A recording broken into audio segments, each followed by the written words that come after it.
Which is what if Naruto accidentally mastered Mokuton and built a dream team of Konoha.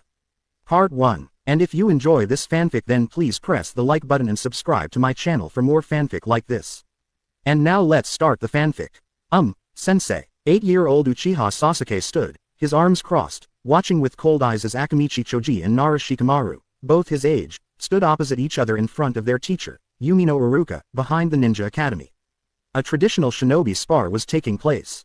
What? Iruka asked Choji, who looked a bit meek. I don't really wanna beat up my friend. That's not what we're doing, this is a traditional shinobi spar, Iruka said, smiling. Even the Hokage and his friends trained like this to help them grow strong. Shikamaru didn't seem to listen, however. Instead, he just turned away and walked off. Sensei, I'm fine with losing by ring out, he announced, which made Choji smile. Call the next pair, Iruka sighed, exasperated, then gestured for Shikamaru to come back and said, fine. Shikamaru, Choji, the symbol of harmony. Next, as Choji and Shikamaru hooked their middle and index fingers with each other, Iruka looked over the clipboard in his hands, trying to decide on the next pair. Next is Uzumaki Naruto, and Uchiha Sasuke, you're up. As Sasuke walked into the ring that had been drawn on the ground, the girls in his class squealed with joy. Sasuke hated when they did that. He thought that ignoring them would make them stop, but they seemed to love his loner personality. Ignoring them once more, he looked to the kid who walked into the ring with him. The boy had spiky, blonde hair, intense blue eyes, and 3 strange, whisker-like markings on each cheek. Sasuke could see that he shouldn't relax when it came to this boy, as his expression was very rebellious, and his already bruised knuckles, coupled with the faded bruise on his cheek and the butterfly bandage over the cut above his left eyebrow told him that this kid was a fighter. Let's do this, the other boy, Naruto, said with a grin that screamed defiance and confidence. Naruto, Iruka barked, placing his hand in a half-ram seal. Before the spar, you have to make the symbol of combat. It's the proper protocol, I couldn't give a crap. Naruto exclaimed brashly and very loudly. Just start the fight, yeah.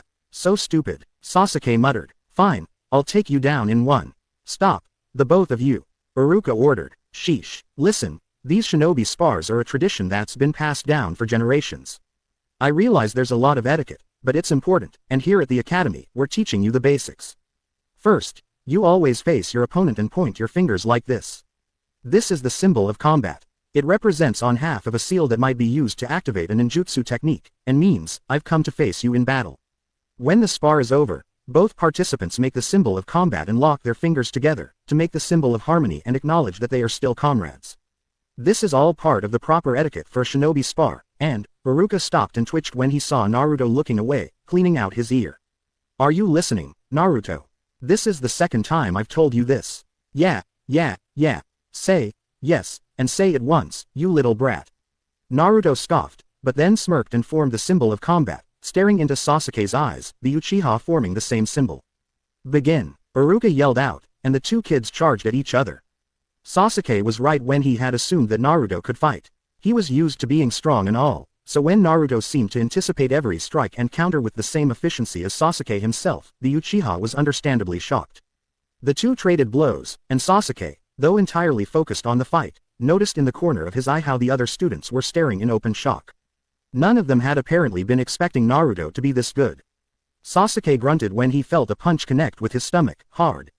And when he hunched over, gritting his teeth, his mind's eye flashed back to that night, when he in a rage fueled by grief had charged at Itachi, who had delivered a similar punch to his stomach.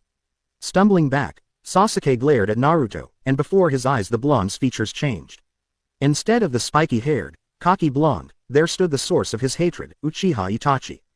Sasuke felt that familiar rage fill him, and he charged at his brother with renewed vigor, taking him completely by surprise with his increased speed. He laid into him with punches, then managed to knock him to the ground, jumping on him and straddling him. His eyes wide with rage, Sasuke raised his fist, ready to pound Itachi's head to mush. Then, he heard the cheering of the girls in his class, and he heard Iruka's call of, Sasuke wins. Which brought him back to the present. He saw Itachi's mouth curve up into a smirk.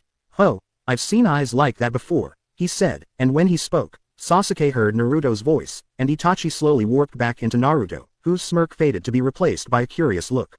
But for once, it's not directed at me. Who are you looking at? Sasuke felt himself twitch. He hesitated, then slowly got off Naruto as Iruka said, now, both of you make the symbol of harmony, and we'll move on. Naruto got to his feet and rubbed the bruise that had resurfaced on his cheek after Sasuke punched him rather hard on it. He put his hand in the symbol of combat, then held it out to Sasuke, giving him a calculating look. Sasuke grunted and did the same, hooking his fingers with Naruto's.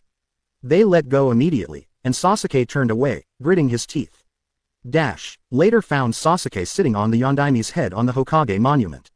He had never been up there before, but Iruka, who had noticed the look in Sasuke's eyes, had told him that it was a great place to just sit down and think. He said that he had gotten the idea from another student. When asked who, the teacher had just shrugged and walked away. Sasuke had to admit, he could see so much from up there. He felt so small, as though his problems were just a single drop in a vast ocean.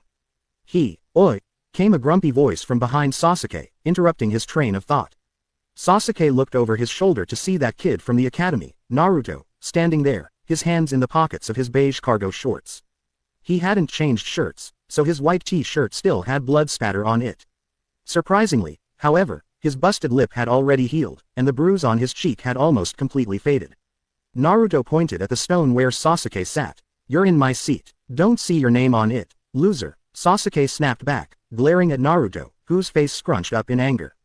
"Want me to kick you off, you little shit? I'm as tall as you," Sasuke barked. Then, he scoffed and turned to look over the village again. "What are you doing here? I always come here," Naruto muttered as he walked up to Sasuke and sat down next to him. "The people in this village treat me like crap, so I come up here, and look over the whole village, and I dunno, I feel something." "Something?" Sasuke asked, raising an eyebrow. "An incredible need to protect this place," Naruto explained with a shrug. "I'm gonna be a great ninja, and continue the old man's work." "Old man, the Hokage Gigi. I'm gonna take over for him as Hokage one day. Then everyone in the village will acknowledge my existence."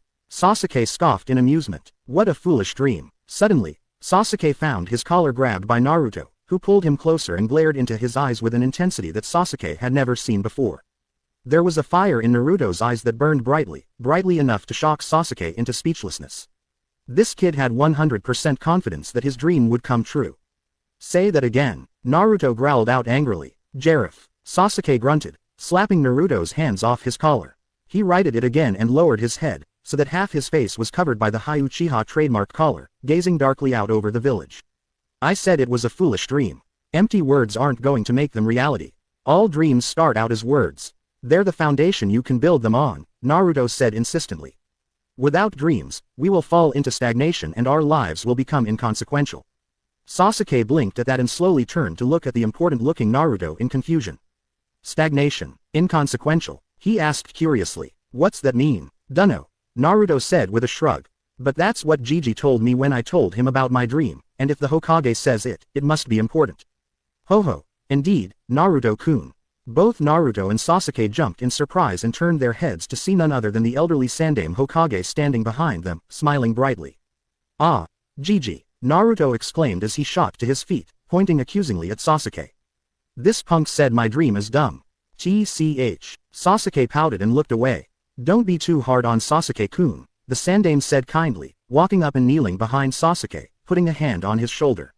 "Sasuke's life has been rough recently, so it is understandable that he is skeptical. But it's amazing that you two found each other up here." "Ha," Naruto blinked, tilting his head to the side. "What are you on about, Gigi? You both have darkness in your lives, a darkness no one could ever understand," the Sandaime said, which made Sasuke's eyes widen as he turned his head to look at Naruto in shock. "This kid had a rough life. I think that, of all the people in this village, you two are probably the ones who can understand and help each other the best." Sasuke looked skeptically at Naruto, who gave him an identical look. "That pampered prince?" Naruto asked at the exact same time as Sasuke said, "That troublemaking idiot?" The Sandaime just chuckled as he patted both boys on the head and said, "Iruka told me that you two sparred today, the strongest in the class.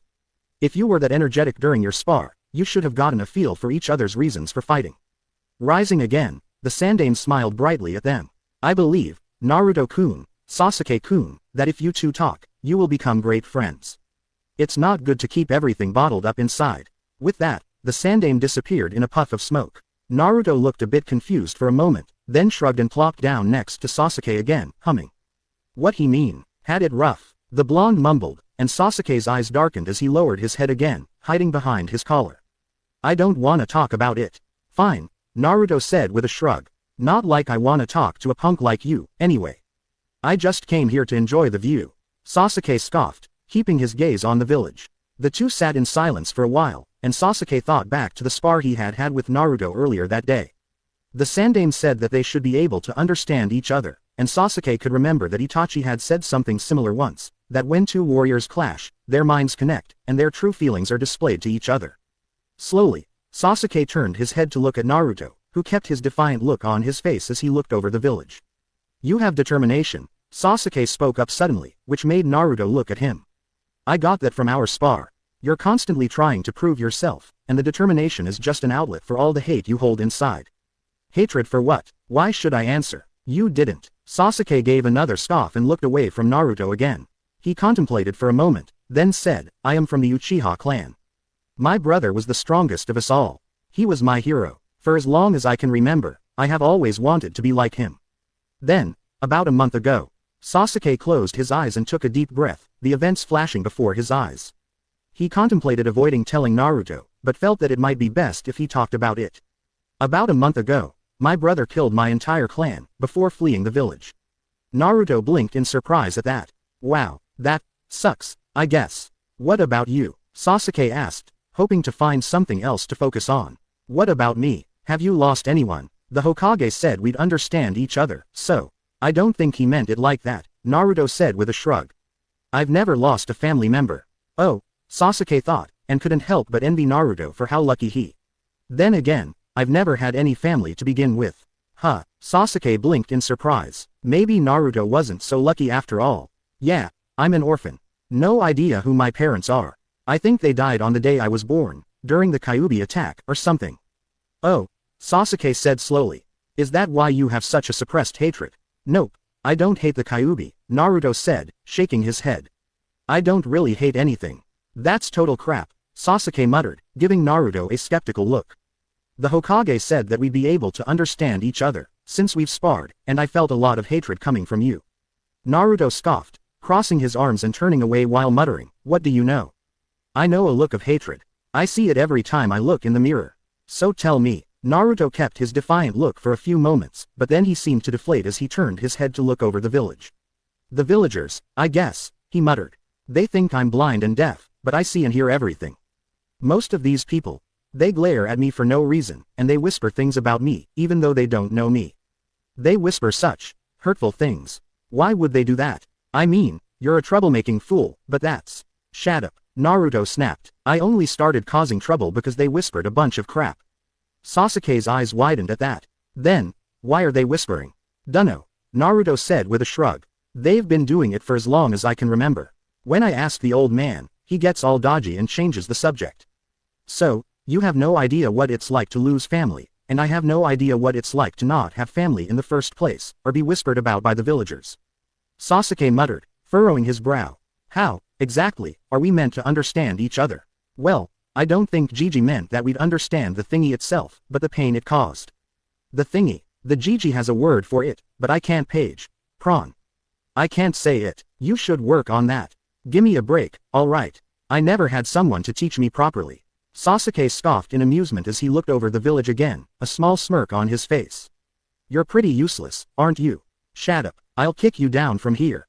Dash. As Sasuke walked into the academy the following day, he couldn't help but feel happy. Yes, it was probably happiness that he felt. He and Naruto had talked a lot the previous evening. They had found that the Sandaime was right. Though their situations were vastly different, they had connected thanks to the fact that the pain they felt was very similar, despite being so radically different.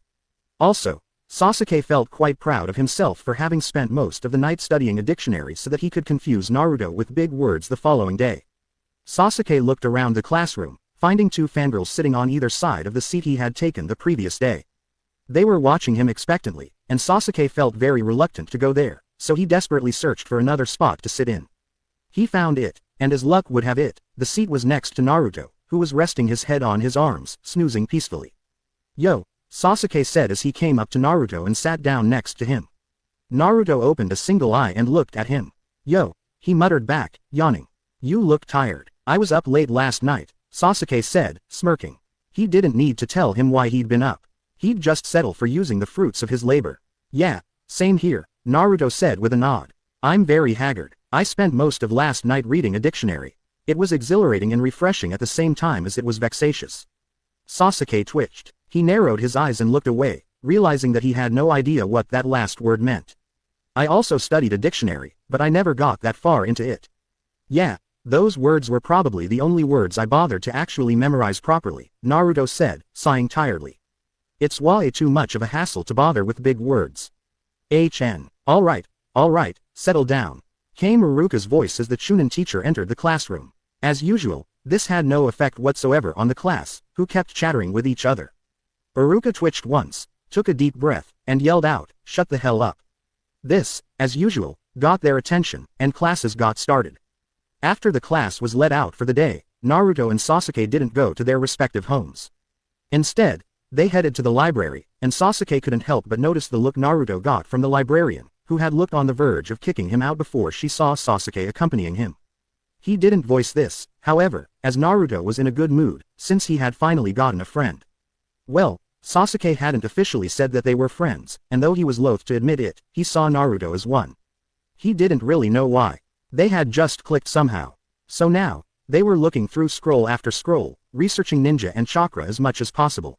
Naruto had wanted to spend the day at Ichiraku Ramen, but Sasuke had convinced him to go to the library. After all, he couldn't grow strong enough to become Hokage and get everyone to acknowledge him by spending his days at the ramen stand. Sensor ninja, medic ninja, offensive ninja, defensive ninja, genjutsu specialist, ninjutsu specialist, taijutsu specialist. Naruto muttered, looking through his 13th scroll that day. There's so much to choose from. How do you know which one fits you? I'll be an offensive type, I think, Sasuke said, humming. Yeah, definitely. I'll also specialize in all three, ninjutsu, taijutsu, and genjutsu. You don't seem the genjutsu type, Naruto said, tilting his head to the side. Well, not right now, but when I get my Sharingan, it'll come naturally. Naruto stared at Sasuke for a long time. Gone. I'll tell you later. Shrugging, Naruto looked back down at the scroll, furrowing his brow in thought and picked up another one, clicking his tongue and muttering, I think I'd make a good censor. Also, I'll probably be a mix of offensive and defensive, specializing in ninjutsu and taijutsu. It'd be good to have a censor on the team, Sasuke said, nodding slowly. On the team? Well, we're going to be on the same team, aren't we? You're probably the only one in the academy I can stand. And hopefully, that Hyuga girl will end up with us, too, as she's probably the only girl who doesn't follow me around like a lost puppy.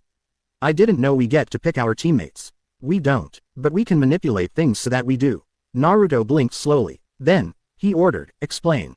From what I can tell, they pair the highest scoring boy and girl with the lowest scoring boy. Therefore, I will become Rookie of the Year, as is expected of me, but you get barely passing grades, and become dead last. That way, we'll end up on the same team, even if you're just below me in power. You sound confident in your own power. I'm an Uchiha, so I have a right to be, was the only explanation Sasuke gave, which made Naruto snort. Then, Naruto burst out laughing, and Sasuke was incredibly surprised to find that he was joining in the laughter. Naruto, Sasuke barked in an uncharacteristically loud voice. Around his friend, dare he say best friend, Sasuke had always been different. He was a lot happier, he supposed one could call it. It had now been 6 months since they met, and Sasuke had found something more to live for. When his clan was killed, he had thought that everyone he cared about had disappeared. All he had seen in front of him was Itachi, and his desire to kill the man. Now, however, he had realized that although the Uchiha clan would always be very dear to him, and he would always miss them, he could get new people who were precious to him. Granted, he had only found one person who he could call precious, but still.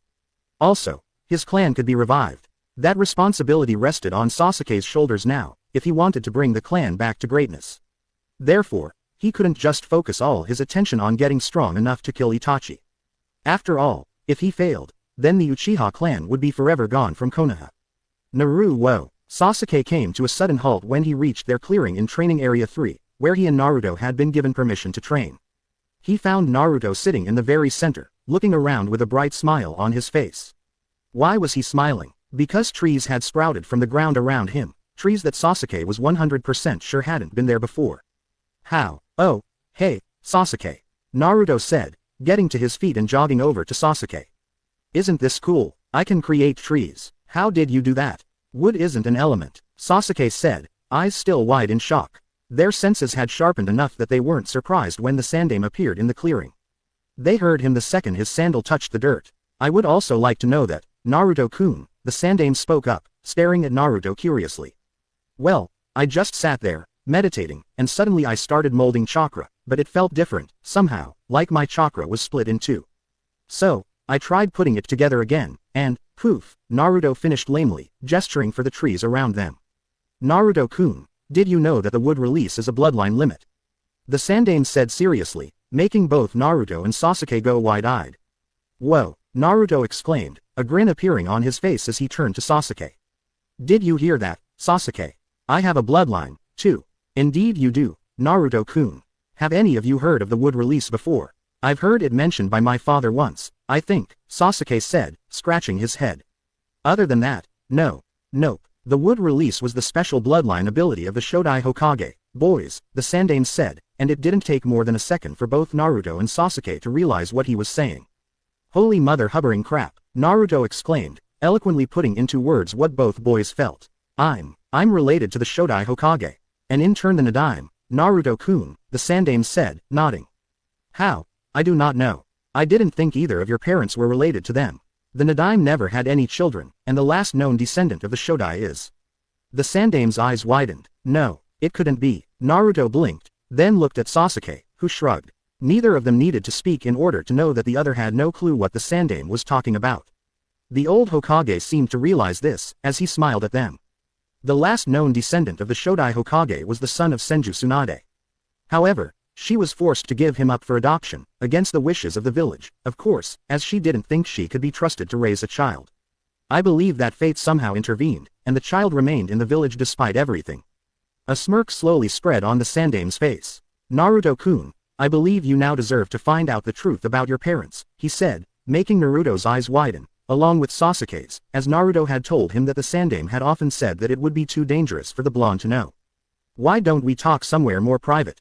Can Sasuke come? Naruto asked hopefully. Cause you know I'll tell him anyway. The Sandaime looked at Sasuke, who thought for a moment that the old man doubted he could be trusted. Those thoughts were unfounded, however, as the Sandaime smiled not even half a second later. Of course, good friends should never have to hide things from each other, after all. Secrets create a rift between them that can almost never be mended. So, Sasuke-kun, would you like to come along as well? Yes, Hokage-sama, Sasuke said eagerly, nodding. If Naruto was related to the Shodai Hokage, he wanted to know about it. The Sandaime reached out and placed a hand on their shoulders, and then all three disappeared in a blur. They reappeared inside the Hokage's mansion, in the Sandaime's office, to be exact.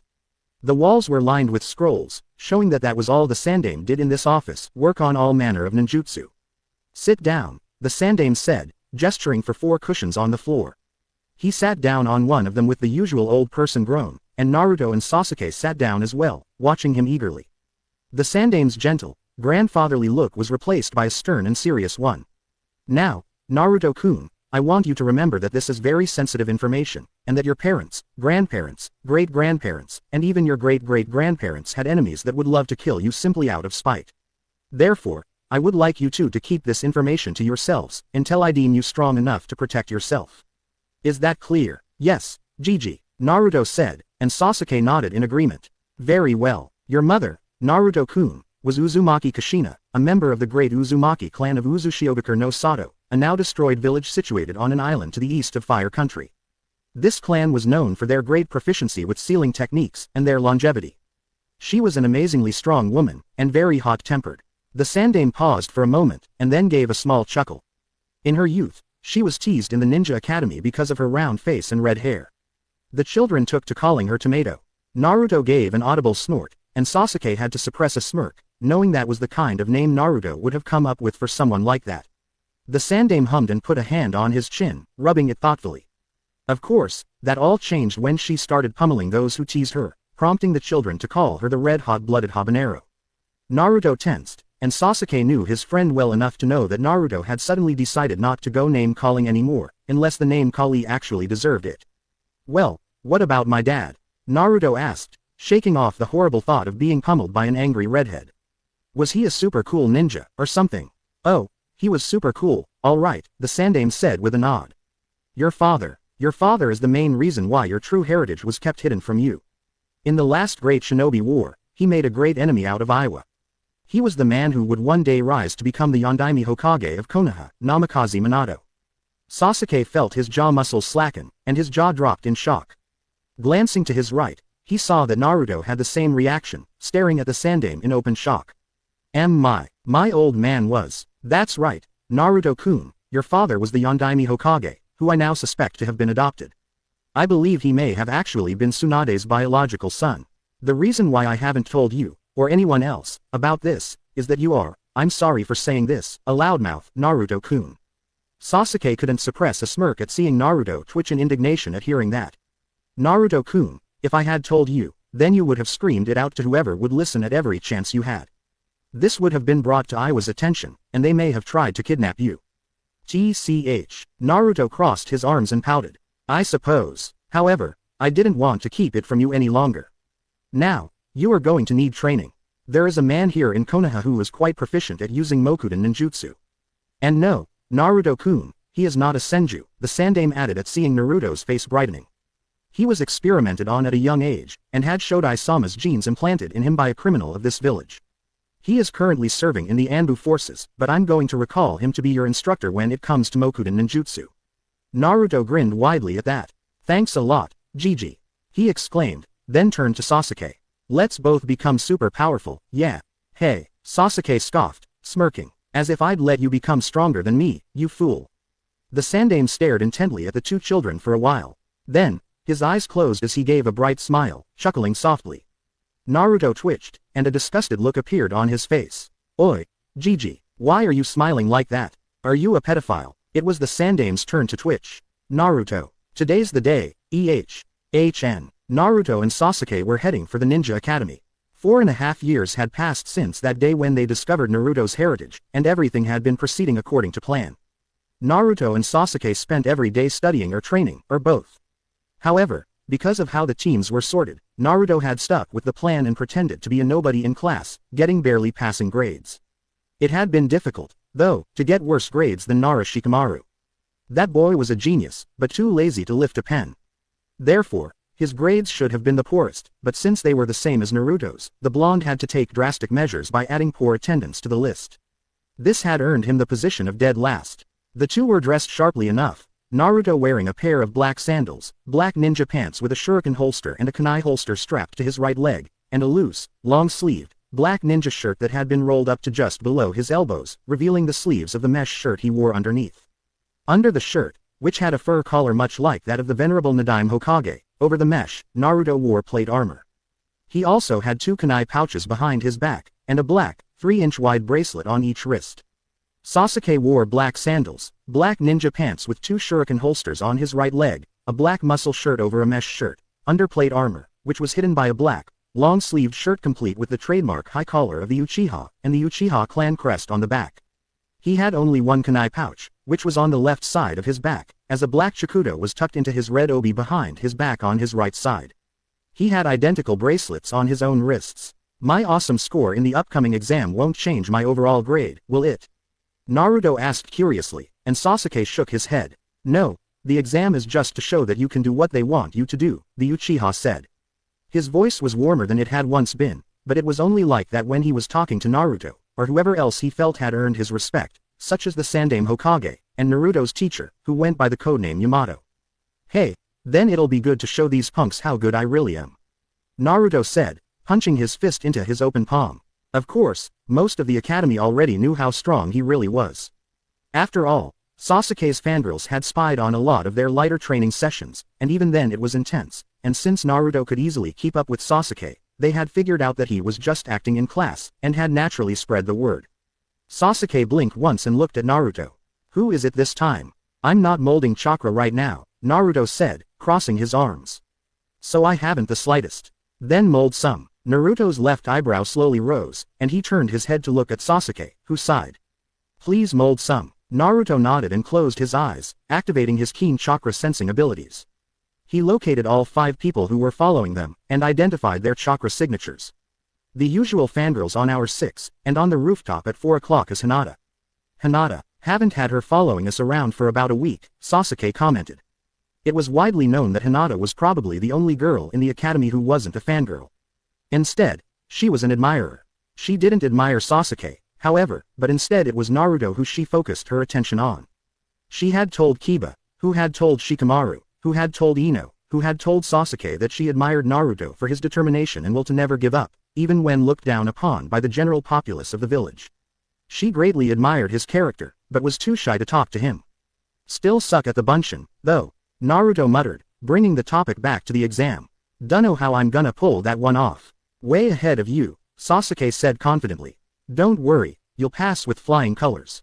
The Hokage said that the bunshin is the most basic of clones, and that's the minimum requirement for graduating. Sasuke didn't need to say anything else, as Naruto made the realization right away. Ah, so any clone will do. I'll avoid the Moku bunshin, wood clone, and just go with the Kage bunshin, shadow clone. Don't want to reveal my special skills too quickly. And so, there they stood, in the Ninja Academy. Or rather, they were outside. Currently, they were doing the physical portion of the exam. Needless to say, Naruto shocked the hell out of Iruka when he aced the kunai and shuriken throwing, beat everyone in the stamina portion, and fought Sasuke to a standstill in a spar. Naruto even did well in genjutsu, even though it wasn't his area of expertise. Despite his terrible skill with them, compared to his nin and taijutsu, he could still cast genjutsu that were above average in power, not something just anyone could do, and he could identify and cancel them no problem. Next came the ninjutsu portion. Naruto was almost disappointed with the fact that only a henge, bunshin, and a kawarimi needed to be performed to pass. Alright, Naruto, just create 2 fully functional bunshin, and you'll pass, Iruka said, looking very pleasantly surprised at Naruto's performance. Naruto nodded and put his hands in a cross seal. Without speaking the words, he created 2 Kage bunshin, which made the Chunin teacher's eyes widen in surprise.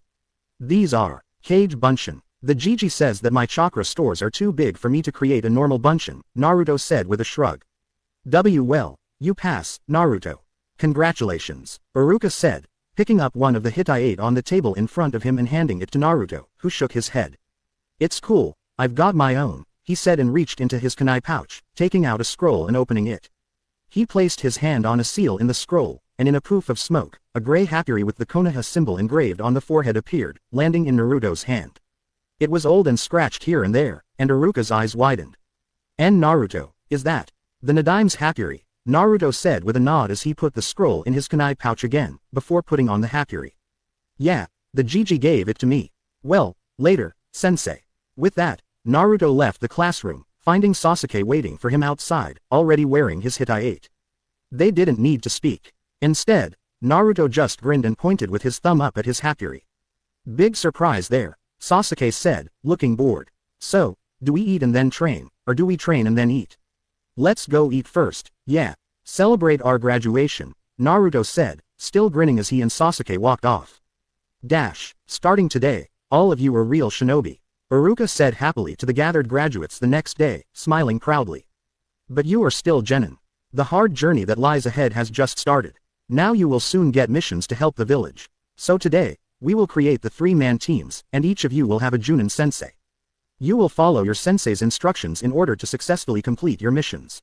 Now, we tried to balance each team's strength, the Chunin said as he looked down at the clipboard in his hand. Alright, Team 1, Naruto, who was sitting next to Sasuke, nudged his best friend with his elbow. Hey, did you find out which girl got the highest score? I think Hinata and Sakura were at the top, Sasuke said quietly, staring out the window. I couldn't find out which one, though. I hope it's Hinata. It'd be nice to have the girl of the team fawning over someone other than me. If it is Hinata, we're going to have to do something about her shyness. Agreed. Okay. Next is Team 7. Hyuga Hinata, Uzumaki Naruto, and Uchiha Sasuke. Naruto and Sasuke both got identical smirks on their faces and gave each other a high five. Out of the corner of his eye, Naruto saw that Hinata had gone beet red in her seat, her eyes wide as saucers. Hey, Iruka-sensei, Shikamaru spoke up, sounding bored as usual. Aren't the teams supposed to be balanced? Why are you placing the 3 strongest on the same team? Because, Shikamaru, though it's widely known that Naruto is as strong as Sasuke, we selected the teams based on grades, and Naruto came in dead last. I believe the two knew about how the teams would be decided, after all. The smirks on Naruto and Sasuke's faces said it all. Alright, next is Team 8, which will consist of Haruno Sakura, Inuzuka Kiba, and Aburame Shino, Iruka said, continuing to read from his clipboard. Team 9 is still in rotation from last year, and Team 10 will be Yamanaka Ino, Nara Shikamaru, and Akamichi Choji. He cleared his throat, then smiled. Okay, this afternoon we'll introduce your Junin sensei. Until then, take a break.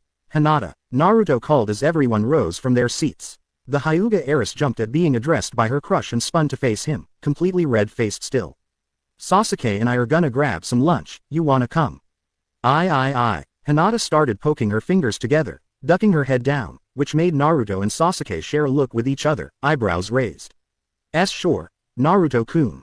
Dango today, then, Naruto asked Sasuke, who nodded as they walked up to Hinata. Dango all right with you, Hinata? Aye, it's fine, Hinata muttered, still keeping her head down. Naruto looked to Sasuke, who shrugged.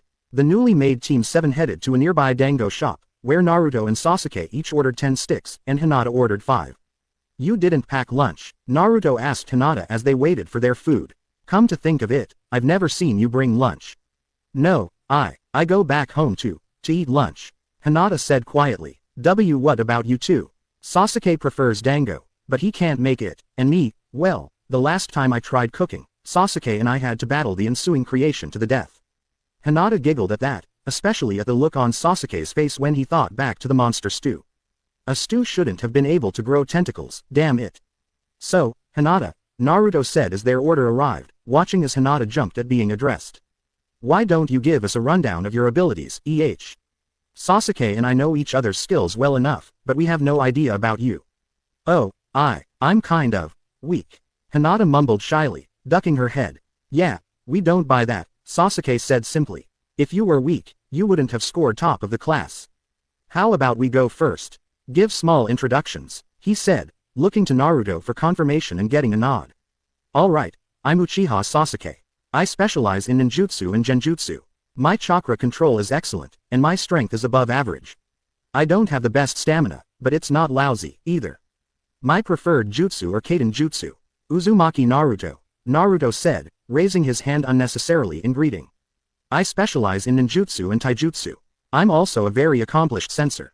My chakra control is good, but could be better, and my strength is amazing. I'm not the sharpest tool in the shed, but I get by. My stamina is monstrous, and my preferred jutsu are Doden and Suiden Jutsu, and the secret type. Secret type? Hinata asked, blinking at the grin on Naruto's face. To be revealed at a later date, Naruto said, nodding. Now I'm Hyuga Hinata. I guess I specialize in taijutsu. My Byakugan makes me a good sensor, I suppose. My chakra control is excellent, like Sasuke-kun's, but I'm kind of weak physically. My stamina is also not that great. My preferred jutsu or my clan jutsu. So, only one of us has any focus on genjutsu, Sasuke said, crossing his arms and closing his eyes in thought. I know you have a pretty low opinion of yourself, Hinata, but I need you to think carefully about your skills. Do you have anything else that could contribute? Well, I do make my own medicine. Alright, that's great, Naruto said with a bright grin. So you'll act as our support, and can also patch up Sasuke and me when we rush into battle headfirst, yeah. Sasuke and I, Sasuke corrected, which got him a glare from Naruto. Shut up, you know it all. Hinata giggled softly at their antics, and even more so during their meal, when Naruto demonstrated his 4-in-1 technique, where he tilted his head back and put an entire dango stick down his throat like a sword swallower, chomped his teeth down on it, and pulled it out, clean, and swallowing the dumplings whole. Naruto muttered afterward, clutching his stomach. Those always feel too big going down. It's like they swell to twice their size as soon as I swallow them. Sasuke chuckled softly, while Hinata giggled. When the food had been devoured, the trio got up and headed back to the academy, where they waited. And waited, Naruto, Sasuke said after 2 hours of waiting. The blonde was sitting at his desk, his eyes closed. Someone's finally approaching, Naruto said grumpily. Damn bastard, making us wait. Way to make a first impression. The door opened, revealing a man wearing the traditional Junin uniform, along with a mask that covered the lower half of his face, and a headband that was pulled down to cover his left eye. His hair, gray, looked as though it was defying gravity. He raised a gloved hand in greeting. Yo, boys and girl, I'll be your Junin sensei, he spoke lazily, then looked around in thought. This place is a bit stuffy. Let's go up to the roof, yeah. With that, he left the classroom, and Naruto, Sasuke and Hinata, looking at each other strangely, shrugged and followed him up to the roof, where they sat down in front of the man, who was leaning back against the railing. Well, let's begin with introducing ourselves, the man said, his arms crossed. What do you want to know, sensei? Hinata asked softly. How about your likes, dislikes, your dreams for the future, and things like that? The Junin said with a shrug. How about you go first? Sasuke asked. Yeah, you look very suspicious. Naruto muttered, narrowing his eyes. Oh, me, well, my name is Hatake Kakashi. I have no desire to tell you my likes and dislikes. Dreams for the future, and I have lots of hobbies. All three members of Team 7 sweat dropped at the lame introduction. Kakashi was unperturbed, however, and just smiled and pointed at Naruto. Alright, now it's your turn. Start from the right. Uzumaki Naruto. As everyone knows, Naruto said, saluting Kakashi. I like training, the few friends I have, nature, and meditating. I don't like idiots or warmongers. As for my hobbies, well, my only hobby is training, I guess. And my dream is to become Hokage, and surpass all my predecessors. Good. Next, my name is Uchiha Sasuke. I like training, swords, and meditating. My dislikes mostly consist of idiots and a certain man. My hobby is training, and my dream. I don't really have dreams, but rather goals. The resurrection of the Uchiha clan, to kill that certain man, and to become Hokage. Though that last one is gonna have to remain a dream, Naruto supplied with a grin, while Sasuke gave a scoff of amusement. Kakashi was staring at the two of them with something akin to warmth in his eye. To think that those two would become friends. I think this will be good for them, he thought, then looked at Hinata. Okay, you're last. My name is Hyuga Hinata. I like zenzai and cinnamon rolls, and Hinata stopped and blushed hard. She shook her head, deciding to leave that last part out. I dislike those who look down on others. My hobby is pressing flowers. And my dream is to become a Hyuga worthy of being the head of the clan, and to abolish the caged bird seal from the branch family. Kakashi hummed softly as he looked over his three genin. Then, he nodded. Okay, that's it for the introductions. Tomorrow, we'll start our duties as shinobi. First of all, we're going to do something with just the four of us. What is it, Kakashi-sensei? Hinata asked softly. Survival training, Kakashi said seriously.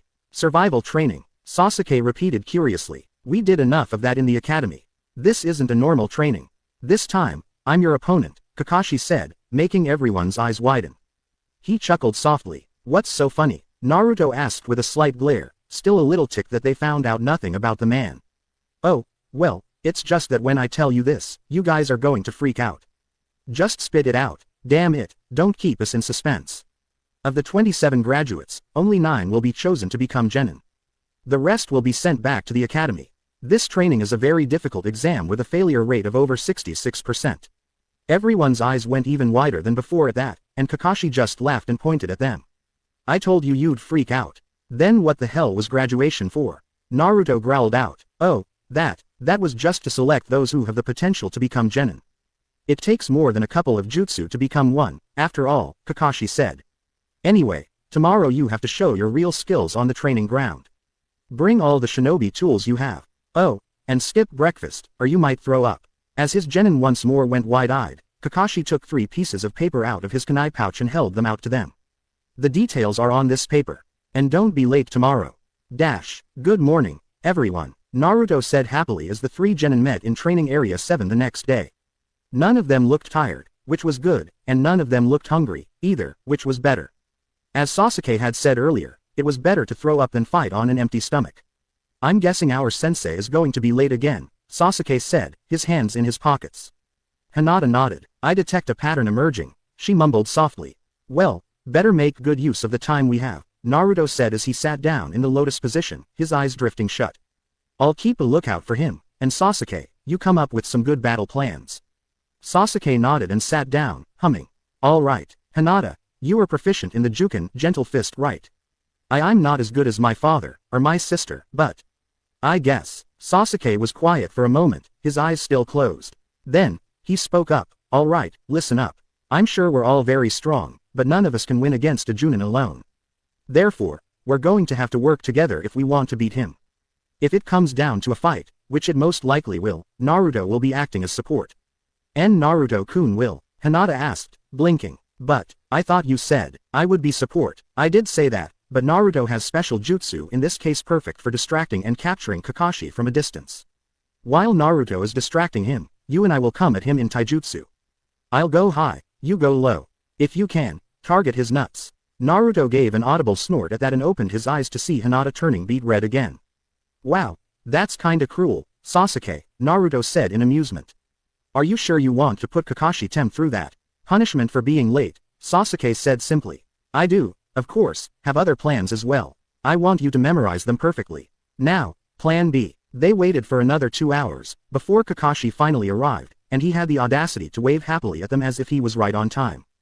Good morning, everyone. You're late, Tem, Naruto exclaimed angrily. Isn't that unbecoming of a Junin?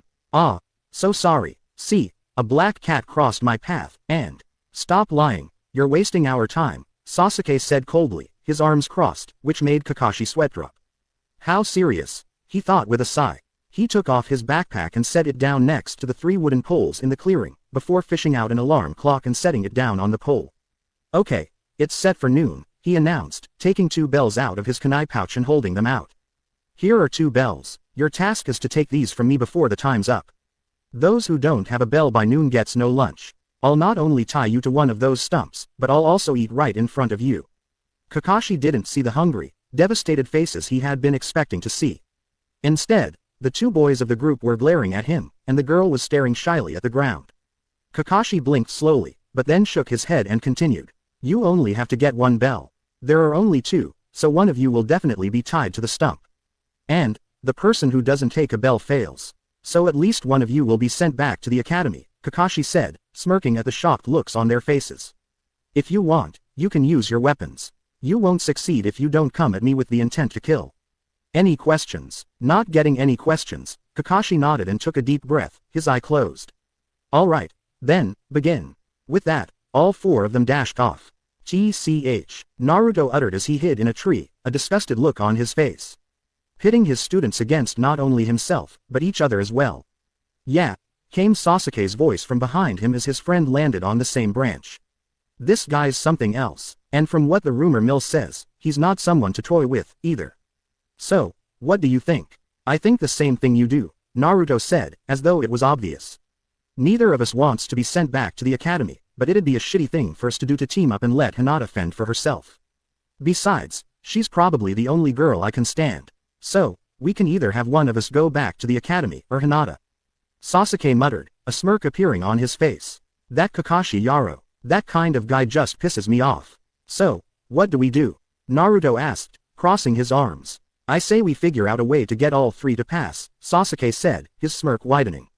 And how do we do that? We steal everything he has. If Kakashi had seen the duo, he would have become very scared upon seeing the identical smirks on their faces. Meanwhile, Hinata was hiding behind a tree, her eyes closed. She was feeling devastated. Only 2 may pass, and everyone knew that Naruto and Sasuke were the best of friends, so there was little doubt that they would team up to defeat Kakashi, leaving Hinata to herself. Hinata couldn't help but feel so disappointed. She had finally done it. She had finally managed to end up on the same team as Naruto, and now they were going to be separated. It just wasn't fair. Yo, Hinata would have eeped in fright, had a hand not suddenly covered her mouth as she jumped. She looked over her shoulder to see that it was Naruto standing behind her and covering her mouth. Naruto was touching her.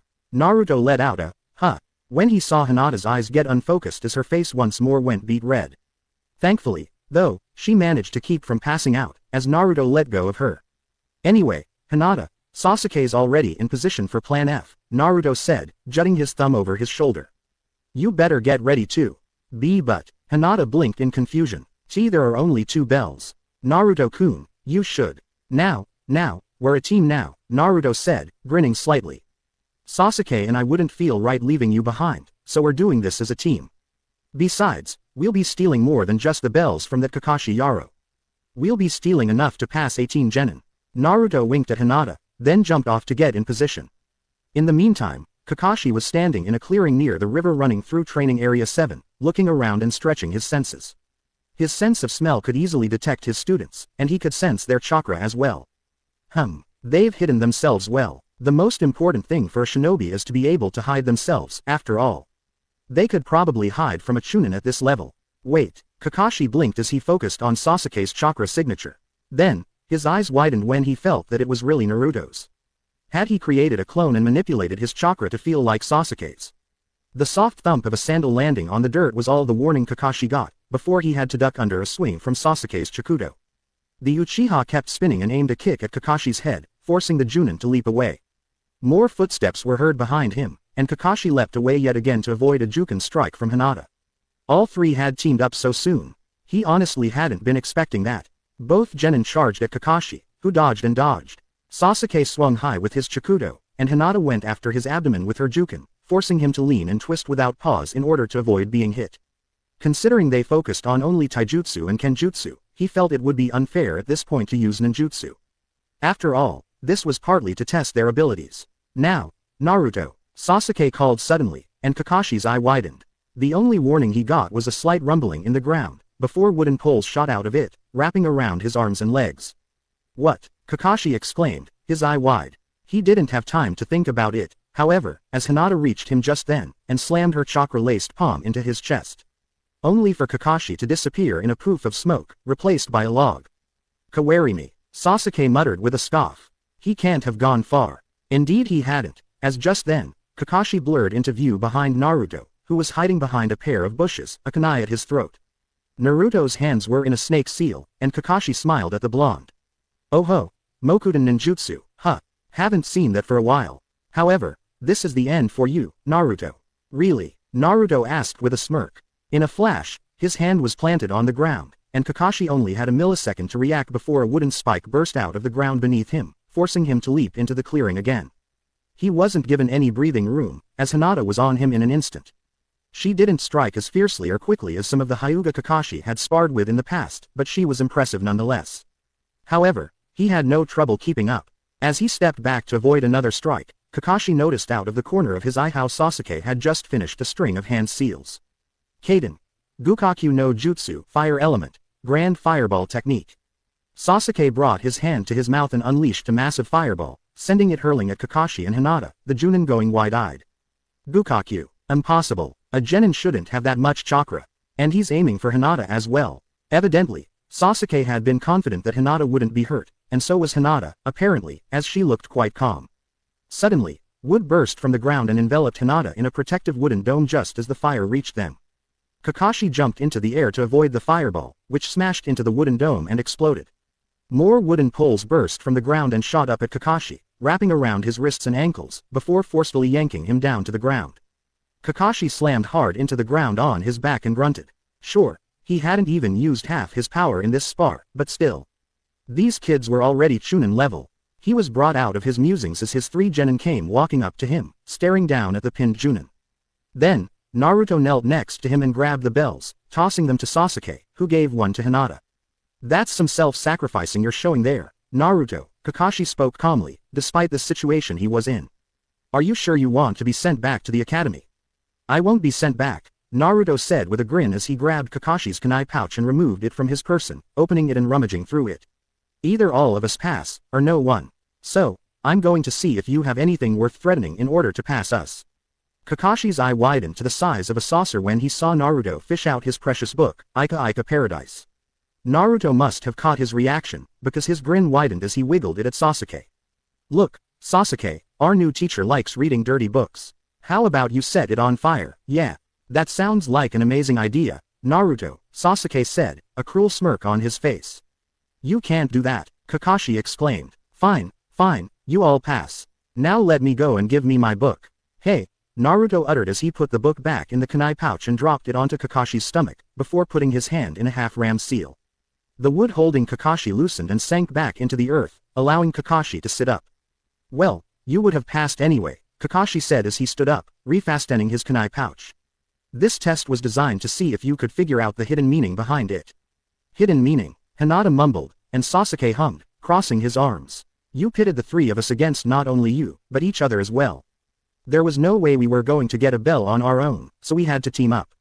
So, self-sacrifice. That's right, Kakashi said with a nod. The hidden answer to this test is teamwork. I wanted to see if you could work together as a team, and I wanted to see if one of you would be willing to sacrifice themselves for the others. While that didn't work out quite as I had planned, you got the gist of it. Duties are done by the team.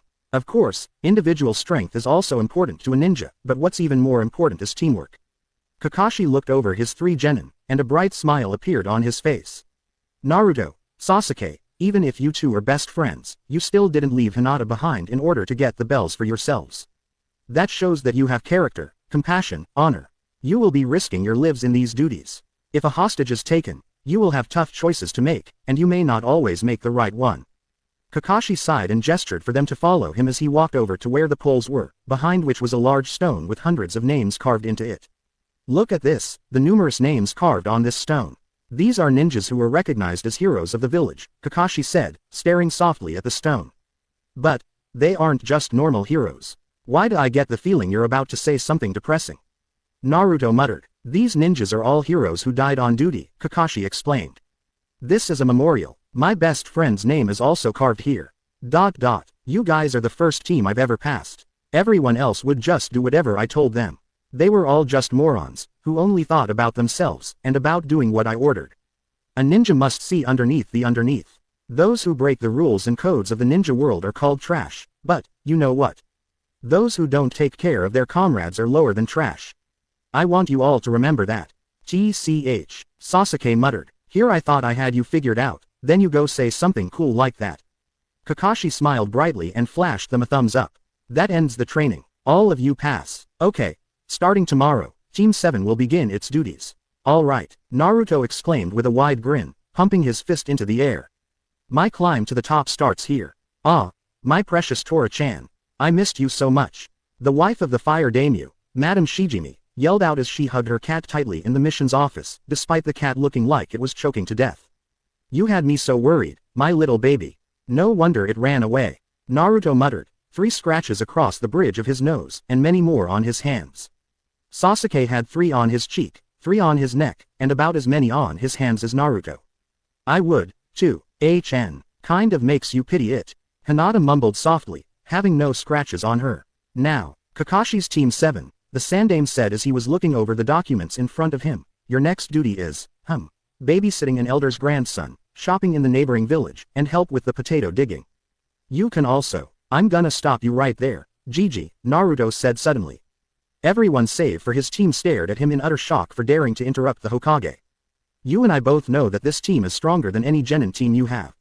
We shouldn't be doing this crap. I agree, Sasuke said, crossing his arms. I think this is an incredible waste of valuable resources.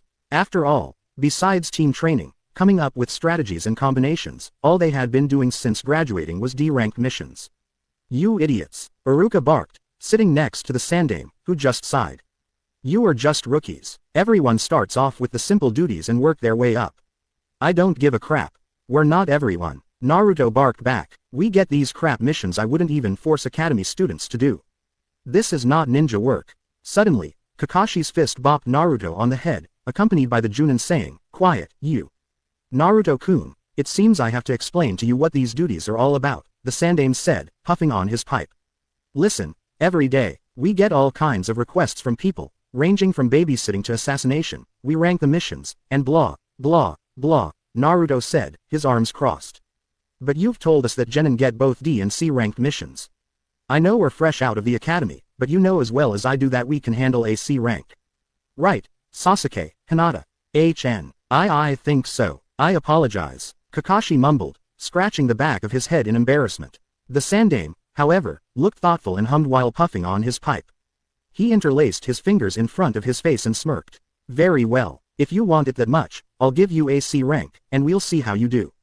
It's a protection mission of a certain individual, the Sandaime announced, which visibly surprised Kakashi and Hinata, while Naruto and Sasuke smirked. I'll introduce the client now. Hey, will you come in here? The door to the mission office slid open, revealing an old man who, judging by the scars on his hands, must have been a carpenter or something like that. In his hand was a sake bottle, and he took a swig from it as he looked them over. What's this? They're all a bunch of super brats, the man said, a drunken blush on his face. Especially the girl, she looks like she couldn't hurt a fly. Are you really a ninja? Hinata flinched and ducked her head. Seeing that she wasn't about to give a retort, Naruto and Sasuke came to her defense, glaring heatedly at him. Could kill you 5 times over before you could even blink, you old fart, Sasuke said coldly, and Naruto looked at Kakashi. Sensei, can I show him? Killing the person we're supposed to protect would cause us to fail the mission, Kakashi said simply, but Naruto didn't need to show him. They'd gotten their point across, judging by how the old man barely suppressed a flinch. He coughed into his fist. Anyway, I am the super bridge builder, Tazuna. I expect you to provide me super protection until I get back to my country and complete the bridge. And so, later found Naruto, Sasuke, and Hinata walked toward the East Konoha gate, packed and ready. Naruto and Sasuke had everything in a scroll each, and Naruto had sealed Hinata's pack into another one, so she didn't have to carry anything. This is AC rank, so the worst we might face is bandits, Sasuke said as they walked. However, I want none of you to let down your guard. Keep your senses sharp for anything out of the norm. Hinata jumped at being addressed directly, and quickly answered with a, why yes. During our journey to Wave Country, I want you to activate your Byakugan at regular intervals and scout the surrounding area. Alright, Naruto. Naruto uttered, raising an eyebrow. I don't want you to go lazy and stop molding chakra. I want you sensing the entire time. Your sensing ability is the best I've ever seen, and it doesn't eat more chakra than it takes for you to regenerate, so you can't complain about that. Don't slack off, keep sensing. Yeah, TCH, you've taken some kind of captain position, or something. Getting a bit ahead of yourself, are you, Sasuke-kun? The Hokage is the leader of the village. I need training, Sasuke said simply, which made Naruto twitch. Yeah, right, the one who's gonna be Hokage is me. Hey, in your dreams, maybe. Why you? I think you both have good chances of becoming Hokage. Hinata mumbled softly, which caused the two genin to stop glaring at each other, instead turning their heads to look at her. Hinata looked a bit startled to be getting so much attention, but gulped and continued. Why you both have such strength, despite your young age, and you both have your unique sets of leadership skills. Sasuke-kun, I think Naruto-kun has just as good a chance to become Hokage as you. Hinata, finished now, ducked her head, as though expecting Sasuke to react unfavorably to what she had just said. Therefore, he no doubt surprised her when he just gave a soft laugh of amusement. Of course, he said, crossing his arms. He wouldn't be worthy of being my rival if he couldn't keep up with me, after all. But thanks for those kind words, Hinata, Naruto said with a grin, slinging an arm around her shoulders. Seriously, though, we need to do something about this shyness of yours, don't you think? I'm not shy. Hinata mumbled, beet red at having Naruto touching her. You're gonna try to convince me that fish can fly, too. Naruto said, still grinning widely. He flashed her a thumbs up. Don't worry, though, stick with us, and in a couple of weeks, you'll either be a happy-go-lucky jokester like me, or a cool, brooding type like Sasuke. Go with the jokester path, though. One Sasuke is enough. Oi, are you saying I'm annoying? Sasuke asked with a slight glare. Oh ho, not at all, Sasuke-kun. Funny how you would jump to that conclusion, though. Why, you. Hinata giggled softly at their antics, which made Naruto grin wider. They rendezvoused with Kakashi and Tazuna at the gate, and then set off toward Wave Country. As Sasuke had suggested, Naruto started molding chakra and spread out his senses the second they left Konoha, and it was a good thing he did, because he immediately picked up on two chakra sources in the trees to their left. He glanced at Sasuke, who caught his eye. They had long since reached the point where they could tell what the other was trying to tell them from simply looking into each other's eyes. Sasuke's eyes narrowed slightly, and he gave a small, barely noticeable nod, before moving over to Hinata. Hinata, don't use your Byakugan, he whispered so quietly that no even Kakashi would be able to hear them. We have a tail, and we don't want to spook them. Understood, Hinata whispered back. Sasuke was shocked to have seen her turn so serious, not at all her usual, shy self. No, he did see that she was the same, but she forced those traits back through sheer force of will. She looked at Tazuna.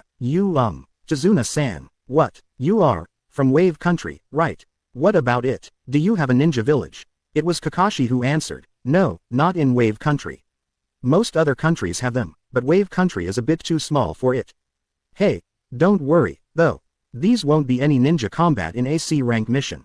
Sasuke pushed chakra into his eyes as they passed a puddle in the road, then turned to look at Naruto, who nodded back at him as they kept walking, Kakashi bringing up the rear. Suddenly, a ninja with a horned Kiri headband came flying over Kakashi, a bladed chain connected to his clawed gauntlet. He landed between Kakashi and the genin and Tazuna as the chain wrapped around the junin, tightening. Behind Kakashi stood another Kiri ninja with an identical gauntlet on his hand, which the chain was connected to. What? Kakashi uttered as the two ninja both said, one down, and pulled the chain. Kakashi was torn to pieces by the chain, making Tazuna go wide-eyed, along with Hinata. Sasuke, Sharingan burning in his eyes, one tomo in the left and two in the right, looked at her. Hinata, protect Tazuna, he ordered, while Naruto was already flashing through hand seals. Doden. Doryuden Earth Element. Earth Dragon Projectile. Naruto called out as a dragon head made of earth rose from the ground and turned to one of the Kiri ninja, opening its mouth and spitting high-velocity mud projectiles at him. The ninja jumped, while Sasuke also flashed through seals. Kaden. Gukakyu no Jutsu. He called out, spewing a massive ball of flame at the other ninja, who dodged, yanking the chain connecting the two, and in doing so pulling him out of the way of the mud projectiles. The fireball engulfed the chain, instantly melting it and separating the two ninja, who split off, circling around Naruto and Sasuke in order to head for Tazuna, which caused Hinata to stand protectively in front of him. Doden. Doryu Heki Earth Element. Earth-style Wall. Naruto called out after flashing through another chain of seals, slamming his hands down on the ground.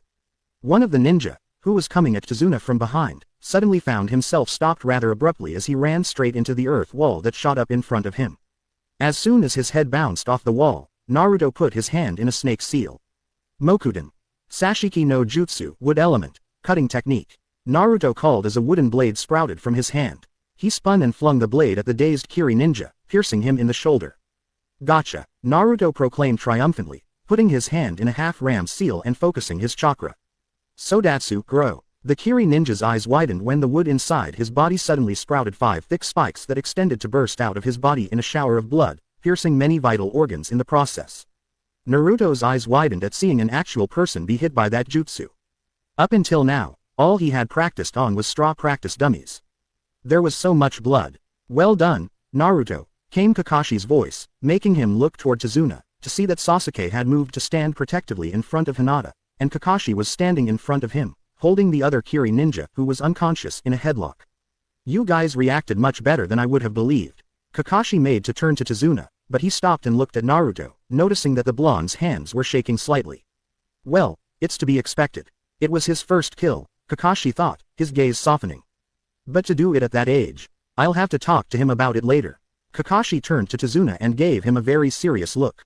Tazuna-san. Tazuna visibly flinched. Why yes, I need to talk to you.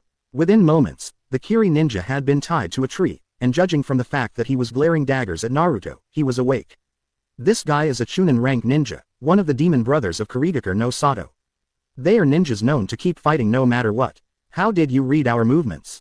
The demon brother asked Kakashi. Not even your genin were taken by surprise. On a sunny day like this, when it hasn't rained in days, a water puddle shouldn't exist, Kakashi said simply. Besides, Naruto is a very accomplished censor. He no doubt detected you from the moment you started following us and alerted his teammates. Why did you let the brats fight when you knew that? Tazuna asked. If I had wanted to, I could have killed these two instantly, but there was something I needed to find out. Who the target was for these two? What do you mean? Tazuna asked. Meaning, were they after you, or one of us? We haven't heard that there are ninjas after you. Our mission was simply to protect you from thieves or gangs, Kakashi said, narrowing his eye at Tazuna. This has now become at least a B-rank mission. This was supposed to be simple protection until you completed the bridge. Tazuna was quiet, and a sweat drop was visibly rolling down his temple. If it was known that ninja were after you, this mission would have been an expensive B rank. I'm sure you have a reason, but it causes problems when you lie about the mission details. We are now operating outside of our duties.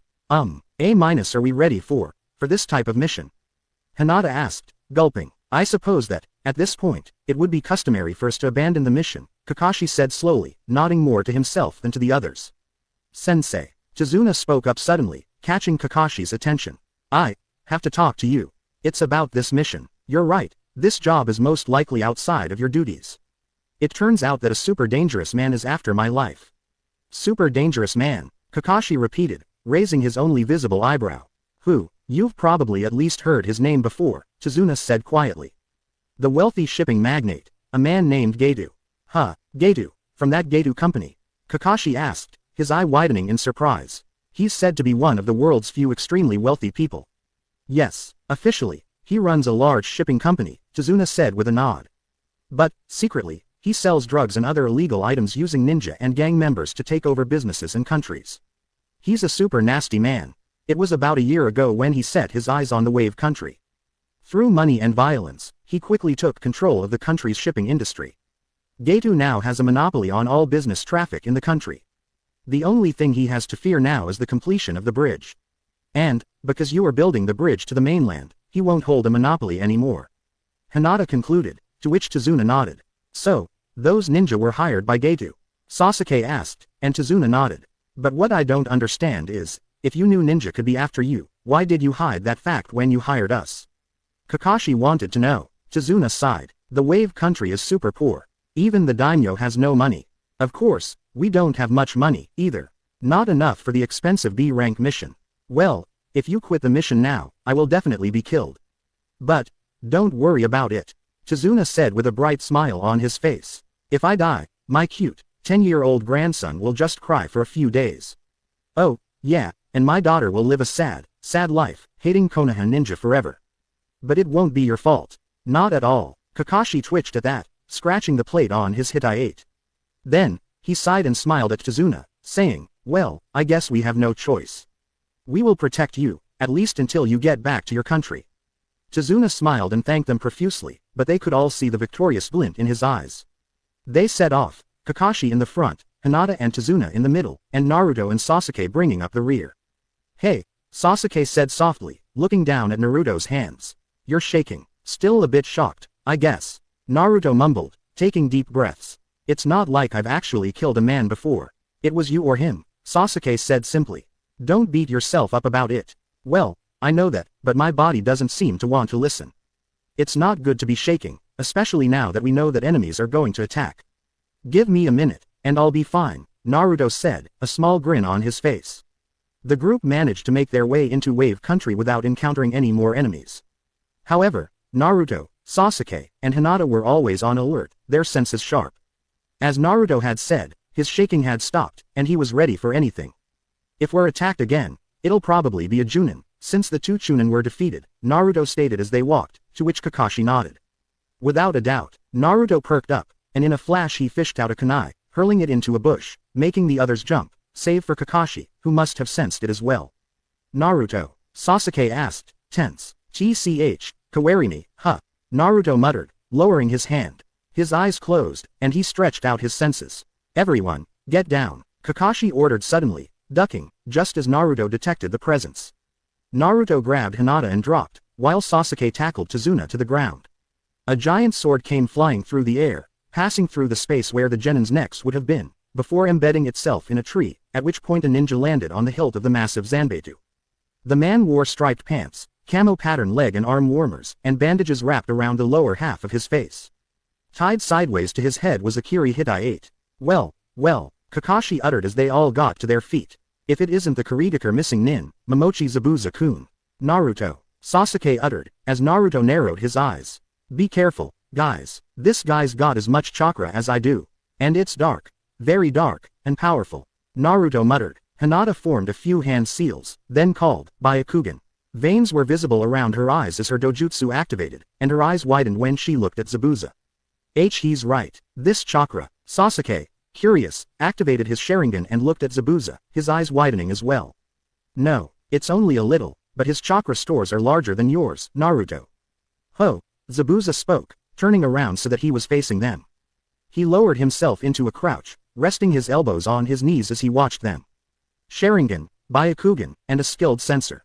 Not to mention Sharingan no Kakashi. No wonder why the demon brothers lost. Sorry, but, the old man is mine. Sharingan, Naruto and Sasuke uttered in unison, amazed, as Kakashi reached for his headband. Surround and protect Tazuna, Kakashi ordered. Do not enter the fight. That's the teamwork here. Zabuza, first. Kakashi slowly lifted his headband to reveal his left eye, which had a scar through it. And in it, was a Sharingan. Fight me. Ah, I already get to see the famous Sharingan. I'm honored, Zabuza said, and it was evident that he was smirking behind his bandages.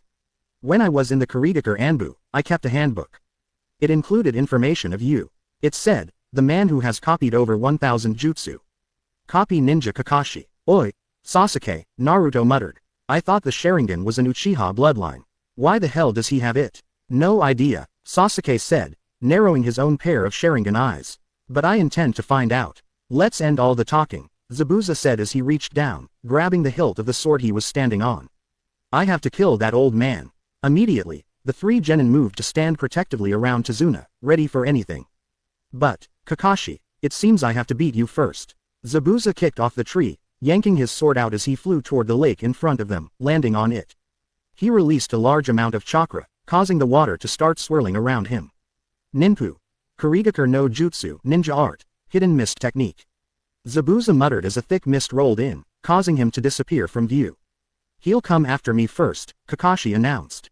Momochi Zabuza. As a ninja of Kiri, he was known as an expert in silent killing. You don't even notice until you're already dead. It's not like I can use the Sharingan perfectly. You guys be careful. Suddenly, the mist got even thicker, and Zabuza's voice was heard coming from all around them.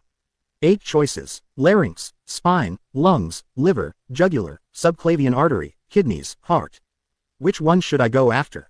Both Kakashi and Zabuza started flooding the area with killing intent. It was so much that Naruto felt every single muscle in his body tense, and he couldn't help but shiver slightly. He turned his head to look at Hinata, to see that her Byakugan was fading, and her entire body was shaking. She was also visibly sweating in fright. Hinata, Naruto spoke suddenly, catching her attention. He smiled when she looked at him. Stay strong. This is what he wants, so keep your guard up. Sasuke, Kakashi spoke suddenly, and Naruto turned his head to see that Sasuke had been shaking as well. Don't worry, I'll protect you guys with my life, their sensei said as he turned his head to smile at them. I don't let my comrades die. We'll see about that, came Zabuza's voice from between Tazuna and the genin. It's over. Zabuza wasn't fast enough, however. In a flash, Sasuke's Chikudo had been unsheathed, and he spun faster than Naruto had ever seen him move. The blade flashed, and Zabuza's head was suddenly separated from his body, his eyes wide. The body and the head, however, exploded in a shower of water, and Naruto's eyes widened when he picked up on Zabuza's chakra. Sensei, behind you, he called out, but too late, as Zabuza's massive sword had already cut Kakashi in half. Only for Kakashi's body to disperse into water as well, another Kakashi appearing behind Zabuza with a kunai at his neck. Don't move, Kakashi ordered. It's over. TCH, Naruto thought, gritting his teeth. This damn mist is covered in his chakra. I can hardly even sense Kakashi through it, he thought, then looked at Hinata. Oi, Hinata, can you see anything? And no, Naruto-kun. There's too much chakra in the air. Same here, Sasuke muttered. Then, his eyes widened when Zabuza spoke to Kakashi. Sensei, behind you. Kakashi's eyes widened when yet another Zabuza appeared behind Kakashi, the Zabuza in front of him dissolving into water. He ducked under a sword swing, but Zabuza didn't even pause when his sword dug into the ground. Instead, he spun, switching his grip, and booted Kakashi in the face, sending him flying through the air. Zabuza immediately pulled his sword out of the ground and ran off, jumping toward the spot where Kakashi splashed into the water. As Kakashi surfaced, Zabuza landed behind him and flashed through hand seals. Suiro no Jutsu, water prison technique. He announced as the water shot up to envelop Kakashi in a ball, Zabuza holding his hand in it to keep it going. You tried to escape to the water. Big mistake. Now I have you in an inescapable prison. Zabuza said, chuckling. It's tougher if you can't move, you know. Now, Kakashi, we can finish things later. First, I'll take care of them, he said as he put his hand in a half-ram seal. Out of the water rose a Mizu Bunshin, who walked onto the shore, chuckling softly. Wearing those Hittite and acting like ninja, the clone said, smirking behind his bandages. A real ninja is someone who has survived numerous brushes with death. Only when you're good enough to be listed in my handbook can you start calling yourself ninja. You are not ninja, just brats. Take Tazuna-san and run. Kakashi yelled suddenly. You have no chance of beating him. As long as he's keeping me trapped in this prison, he can't move. The Mizu Bunshin can't go very far from his real body.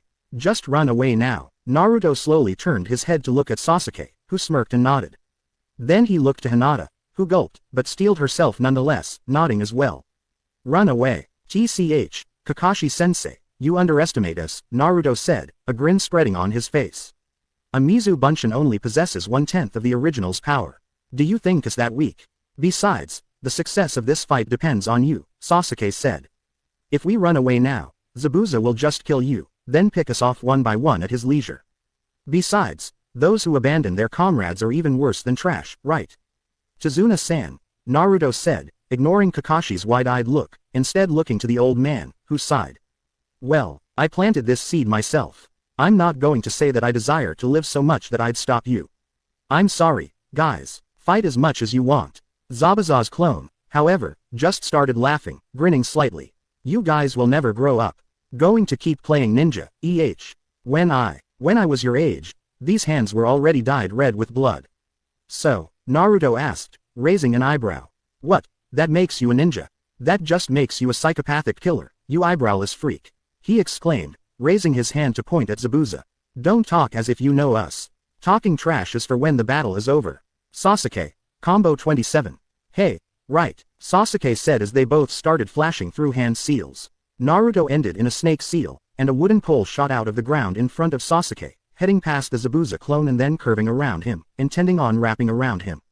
The clone, despite the shock at seeing a Mokuton jutsu used, leapt into the air to avoid it, which was a big mistake, as the wood shot upward and wrapped around him, trapping him, just as Sasuke finished his hand seals. Naruto Sasuke Kanbi Jutsu. Naruto Sasuke combo technique smiley face, they both announced, Naruto grinning and Sasuke blowing a stream of flame at the wood, which shot up along it to encase the entire wooden pole and the Zabuza clone in flames, yakiniku, grilled meat. The flames burned so hot that when the clone died, the water didn't drop to the ground, instead turning into steam and rising into the air. Ho! The real Zabuza uttered in amusement. Mokuton ninjutsu, That was unexpected. However, he put his hand in another half-ram seal, and 10 more Mizubunshin rose from the water, walking onto the shore. Sasuke, you can do it, right? Naruto asked his friend, who immediately knew what he was referring to and nodded, unsheathing his Chikudo again. Good, I'll clear a path, go. Sasuke shot off toward the clones, who all raised their swords and made to attack. Wood spikes shooting from the ground forced them to dodge, however, allowing Sasuke to pass through unscathed. He shot toward the real Zabuza, cocking his arm back, then swung. Zabuza, however, ducked under the swing, but Sasuke wasn't done, spinning and throwing a kunai at Zabuza's head, which forced him to dodge out of the way, pulling his hand out of the water prison in the process. The clones, seeing this, made to go after Sasuke, but that provided enough of a distraction for Naruto to focus his chakra into the ground and cause more wooden spikes to shoot out of it, impaling and destroying the clones. You brat, Zabuza yelled at Sasuke, reaching up to grab the sword on his back, only for Kakashi's sandal to plant itself into his face, knocking him back. Your opponent is me, Kakashi said, his Sharingan narrowed dangerously. Zabuza bounced on the water, landing in a crouch and rising to a stand. Hey, I got distracted and released the jutsu. Wrong, Kakashi said. You were forced to release it, he corrected, which made Zabuza twitch. Naruto, Sasuke, good job. Don't worry, though, I'll take it from here. Zabuza looked like he was gritting his teeth as Sasuke nodded and sheathed his Chikudo, running past Kakashi and back to Naruto, Hinata, and Tazuna, whereupon he gave Naruto a high five. I'll tell you now, I don't fall for the same jutsu twice, Kakashi said, staring calmly at Zabuza. What will you do now? TCH, Zabuza uttered and leapt back, before starting a long chain of seals, which were perfectly mimicked by Kakashi. Sweden. Suiryuden no Jutsu, Water Element, Water Dragon Projectile Technique.